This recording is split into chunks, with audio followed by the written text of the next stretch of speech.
All right, who the fuck did I marry? Part 2. So we both put on the table what it is that we wanted. We both had established we were dating for marriage. We were not dating just to date. We were not trying to be friends with benefits and none of that. So the dinner at Cheesecake Factory went really well. We laughed, we joked, we talked about people, which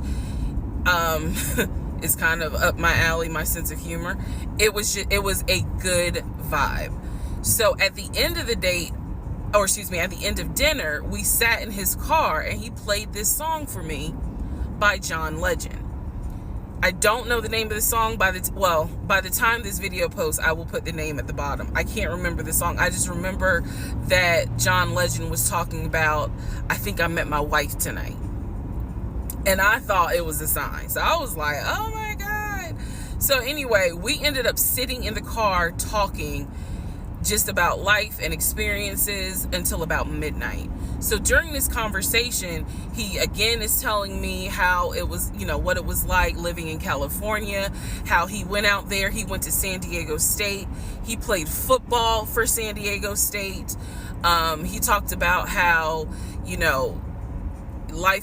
loved it out there, so he stayed. That's when he joined the company. And then he explained that he also did arena football, but only did it for about 2 or 3 years.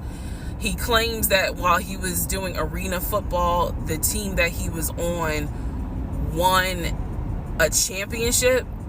But again, keep in mind, I don't know anything about arena football. So I was like, okay, I didn't know that they had championships. And he was like, he got a little offended, like, yeah, they got championships. And, he was on that team. So he talked to me about how he worked at Apple. He worked something in the IT area of Apple, but within the store. Again, it was one of those, it's like when I tell people I used to work at Amazon. I really wasn't paying much attention to it. Why? So we talked about all that. We talked deeply into what happened with the ex-wife. It's because I asked. He was not volunteering all this information. So in other words, I get very uncomfortable when men start talking about their ex a lot.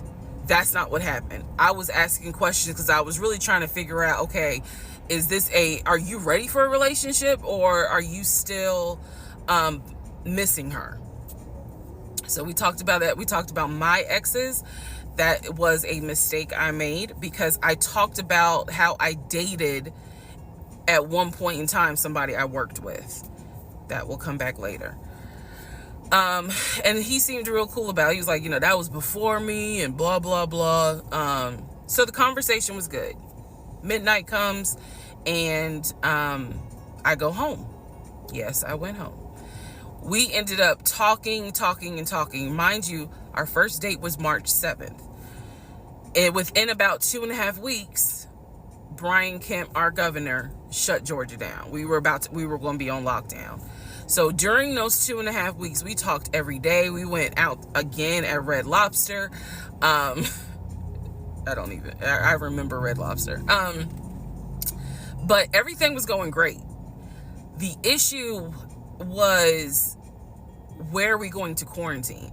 So the question was, are we going to quarantine at his place, which he had like a studio type of situation. Like, it clearly, where he was staying, I was like, it's like a studio apartment, but he kept telling me like, this is temporary because I'm looking for a house. Like, he showed me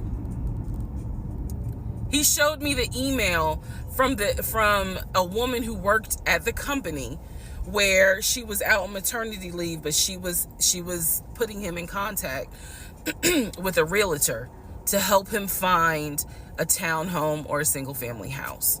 So I was just like, okay, this is definitely temporary. Like, he's not trying to stay here long term. And she was apologizing in the email. I'm so sorry, this should have been taken care of before you got here, but it wasn't, I saw the email. I read it. I read the email.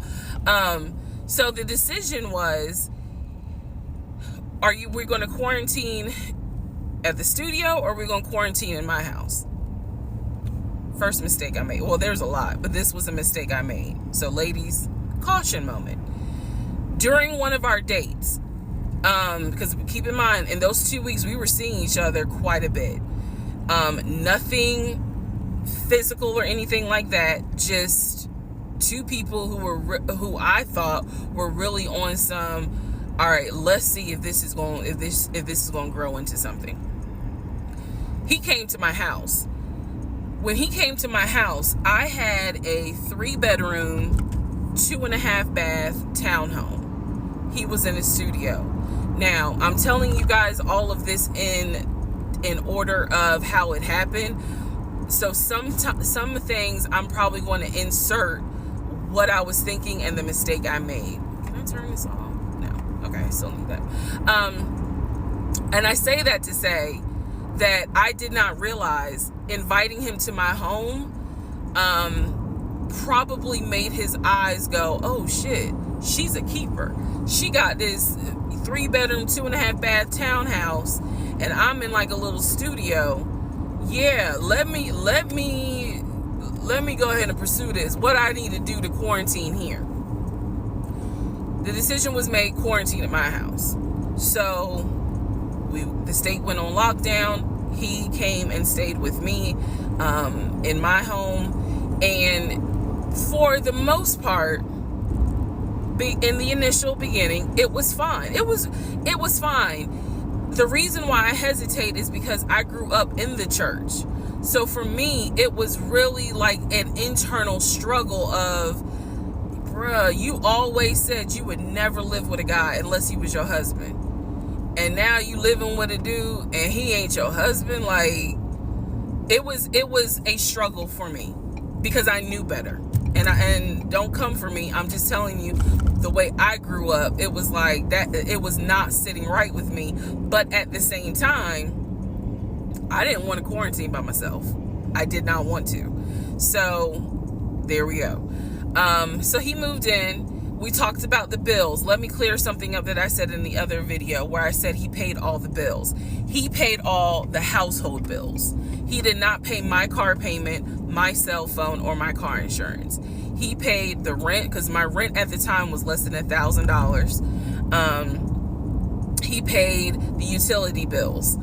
And so when he's telling me that he's a regional manager, I was like, wow, okay, so you got money.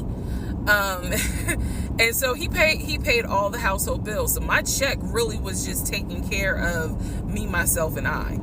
And I am not, this is where it's not gonna make me look good, but it's the truth. It was intoxicating to not have to worry financially about how to pay the bills. It was a wonderful feeling. And so I kind of pushed to the side the fact that, yeah, you shacking up, because it's like, but your page, you don't have to worry right now. Like, he's taking care of all of April's bills before April even comes, because this was still March. So we're living together, and I'm cooking, I'm cleaning, he's helping to cook and clean, and then we have a conversation about house.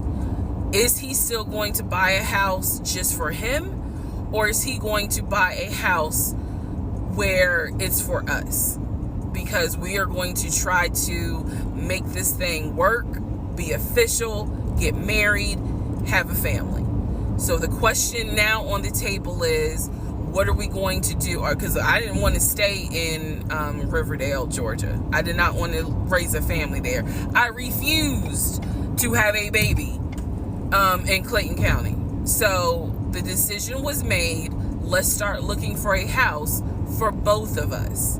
Remember, he was already looking for a house for him, but then he was like, you know what, we're together, I plan to marry you, let's look for a family home for the two of us. He was like, this is how much I was approved for. That's when he showed me the Chase paperwork. It was a letter stating that and it had the Chase emblem at the top. He showed me a letter stating that he was approved for $700.